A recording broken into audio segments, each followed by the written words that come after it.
Greetings friends and fellow aliens, and thank you for tuning into this video, the fourth video in a 10 video series on cognitive distortions. My first three videos, I don't remember, were on polarized thinking, overgeneralization, mental filtering, super fun, and now we're on mind reading. Now listen, I know some of my INFJ friends out there are like, oh crap, he's on mind reading, so he's going to call us out. Yes, I am. I'm tired of it. I'm tired of all the memes that pose INFJs like some kind of super freaking Jedis that can just tell what everybody's thinking right off the bat. Are we in tune with other people's emotions? Yes. Can we often pick up on what they are feeling or experiencing? Absolutely. Do we know what they are thinking? No. You do not know what somebody else is thinking. You are not going to know what somebody else is thinking.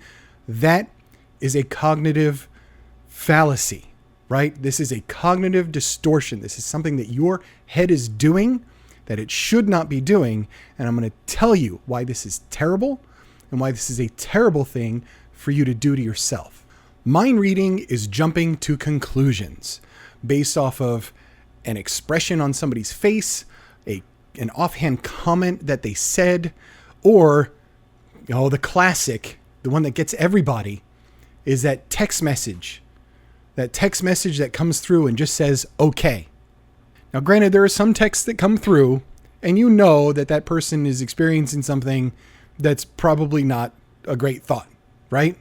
If you're like, hey, I had such a great time last night and it was wonderful and everything was fantastic and I hope to see you again soon. And then somebody replies and they say, fine. Well, that's not great. You can infer certain things from that. But mind reading is taking that one little thing and making an assumption about everything that's in that person's brain because of that one little thing. And I'm going to tell you why this is wrong and why you cannot tell. Let's say you're walking down the street, right? And you catch somebody looking at you with a scowl on their face. Maybe they're staring at your shoes or looking at your pants or looking at your hair, right?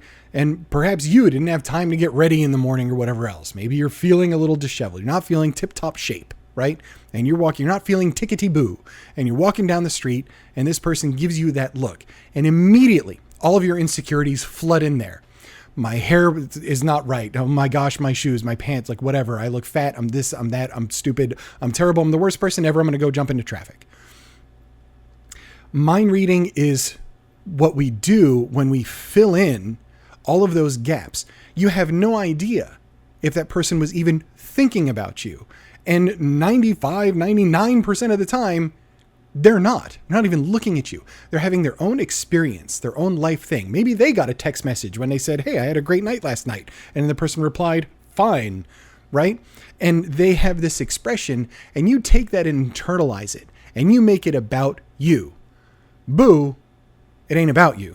If you're really struggling with what somebody's thinking, you ask that person what they are thinking. This is how we get grounded, right? This is how we get our feet in the grass and we understand where we are.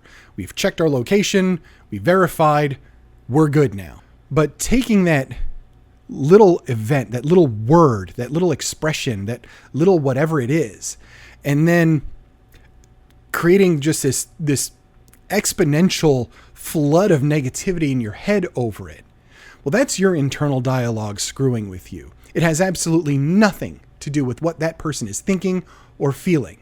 Now, sure, maybe you're close to the mark, right? Maybe you threw the dart at the dartboard and you hit the wall somewhere, or a fellow patron at the bar, or what have you, but it ain't a bullseye.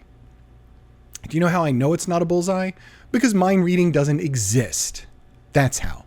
You have no way of knowing what everybody's experiences were. You have no way of knowing what their day is like. You don't know their stresses, their personal issues, the stuff that is in their closet, and the trauma that they're dealing with that may have caused them to lash out or say something or be short with you in some way. You don't know what happened. And the only way you're going to know is if you approach that person and say, hey, listen, you seem upset.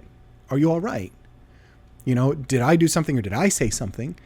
And it's okay to leave that open if you're not sure. Or is there something that you'd like to vent or talk about? It's no problem to do that.